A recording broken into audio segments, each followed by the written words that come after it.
शाबू भगर खाऊन कंटाळा आलाय. यामुळे त्याच पदार्थापासून आपण आ अतिशय आवडणारा आणि रुचकर पदार्थ बनवणार आहोत. त्यासाठी 2 वाटी वरईचं पीठ किंवा भगरीचं पीठ, 2 वाटी भगरीचं पीठ, 1 वाटी साबुदाणा पीठ. साबुदाणा मिक्सरला फिरवून त्याचे पीठ बनवून घ्यायचे. यात पाणी घालून याला भिजवून घ्यायचे आहे. आता याचं बॅटर व्यवस्थित करून घ्यायचे आहे. सारखं सारखं आपल्याला भगरीचा भात किंवा साबुदाणा खाऊन कंटाळा येतो. अशा पद्धतीने वेगळं जरी आपण काहीतरी बनवलं तर खाण्यास पण कंटाळा येत नाही आणि आवडीने खाऊ वाटतं. म्हणून हा उपवासाचा पदार्थ आहे. आता हे आपले बॅटर तयार झाले. त्याला 5 मिनिटासाठी झाकून ठेवले आहे. मिक्सरच्या भांड्यात छोटे 2 बटाटे, 5-6 लाल हिरव्या मिरच्या, थोडीशी कोथिंबीर आणि शेंगदाणे भाजलेले आहेत. त्यात पाणी घालून याचं बॅटर बनवून घेऊ. आता हे बॅटर बनले आहे. याला आपण या वरईच्या पिठात मिक्स करून घेऊ. याला पण 5 मिनिट झाले आहे. आता याच्यात हे बॅटर ओतून मिक्स करून घेऊ. अशा पद्धतीने वेगळा पदार्थ केला तर चवीला पण खूप छान लागतो आणि सर्वांना आवडतो. त्यामुळे अशा पद्धतीने नक्की ट्राय करून बघा. चवीनुसार मीठ घातले आहे. आता हे सर्व मिक्स करून घेऊ. बॅटर अगदी व्यवस्थित मिक्स करून घ्यायचे आहे. सर्व मिक्स झाले पाहिजे. अशा पद्धतीने बटाटा, साबुदाणा पीठ, भगर पीठ घालून वेगळ्या पद्धतीने आपण हा पदार्थ बनवला तर खूप चविष्ट आणि खायला पण चांगला लागतो. त्यामुळे अशा पद्धतीने नक्की ट्राय करून बघा. आता बॅटर 5 मिनिटासाठी ठेवून देऊ. आता याच्यासोबत खाण्यासाठी आपण चटणी तयार करून घेऊ. ओलं खोबरं, 4-5 हिरव्या मिरच्या, थोडीशी कोथिंबीर चालत असेल तर घाला, नसेल तर घालू नका. थोडेसे जिरे आणि चवीनुसार मीठ, थोडंसं पाणी घालून 1 चमचा साखर. साखरेमुळे चव छान येते चटणीला, त्याच्यामुळे साखर घालायची आहे. थोडंसं पाणी घालून याला बारीक करून घेऊ.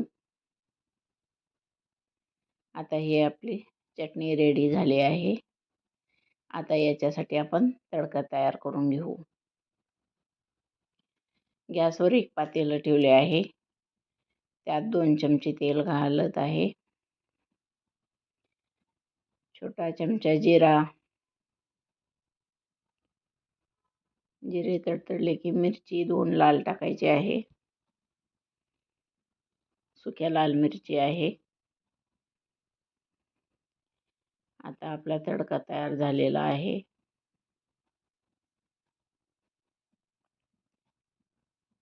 आता यात आपण हे तयार केलेली चटणी घालून घेऊ. आता आपली चटणी खाण्यासाठी रेडी झाली आहे. तडका केल्यामुळे चवीला छान लागते. त्यामुळे तडका नक्की करा.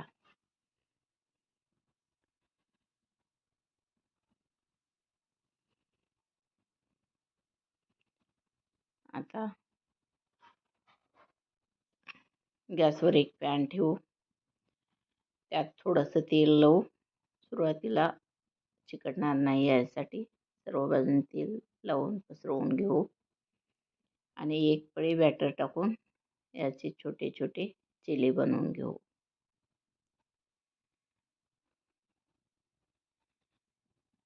आता याला थोडं लो गॅसवर शिजू द्यायचं आहे.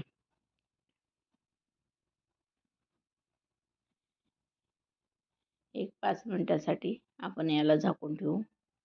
झाकून ठेवल्यामुळे लवकर शिजेल. आता ही बाजू आपली चांगली शिजली आहे म्हणून दुसऱ्या बाजूने पलटून घेऊ.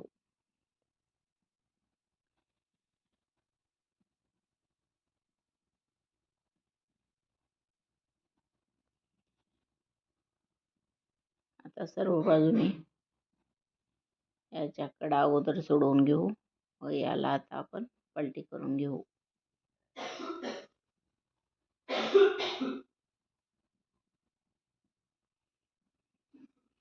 दुसऱ्या बाजूने पण गॅस लो मिडियम ठेवायचे आहे व त्याला व्यवस्थित चांगले भाजून घ्यायचे आहे. दोन्ही बाजूने आता भाजलेले आहे. आता आपला चिला आपण काढून घेऊ. दोन्ही बाजूने पण असं लालसर छान भाजून घ्यायचे आहे. आता आपण दुसरा चिला बनवून घेऊ. याला पण व्यवस्थित पसरवून घेऊ, खूप मोठे करायचे नाही. आता याला 5 मिनिटासाठी लो गॅसवर झाकून शिजवून घेऊ. आता आपण याचे झाकण काढू. थोडंसं याला वरून तेल लावू. तेल लावल्यामुळे दुसरी बाजू पण छान भाजते, करपत नाही. त्यामुळे थोडंसं तेल लावून घ्यायचे आहे. आता याला पण दुसऱ्या बाजूने पलटून घेऊ. हे किती छान भाजले आहे. आता दुसऱ्या बाजूने पण स्लो गॅसवर भाजून घ्यायचे आहे. गॅस मोठा ठेवला तर करते आणि आतून बाजून कच्चे राहते, म्हणून थोडे लो गॅसवरच भाजून घ्यायचे आहे.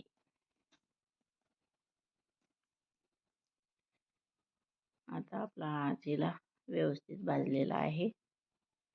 आता याला आपण काढून घेऊ.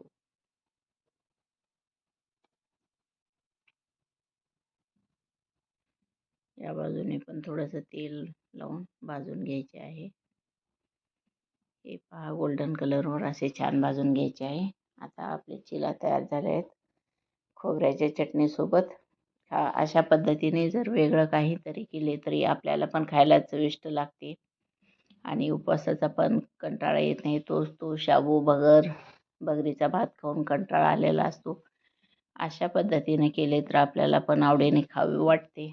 मग तुम्ही नक्की ट्राय करून बघा आणि कसे झाले ते कमेंट बॉक्समध्ये कळवा. लाईक करा, शेअर करा आणि माझ्या चॅनलला सबस्क्राईब करा. आता मी तुम्हाला एक घास खाऊन दाखवते आहे. हा पहा किती छान झालेला आहे. खूप जाड पण नाही आणि खूप पातळ पण केलेला नाही.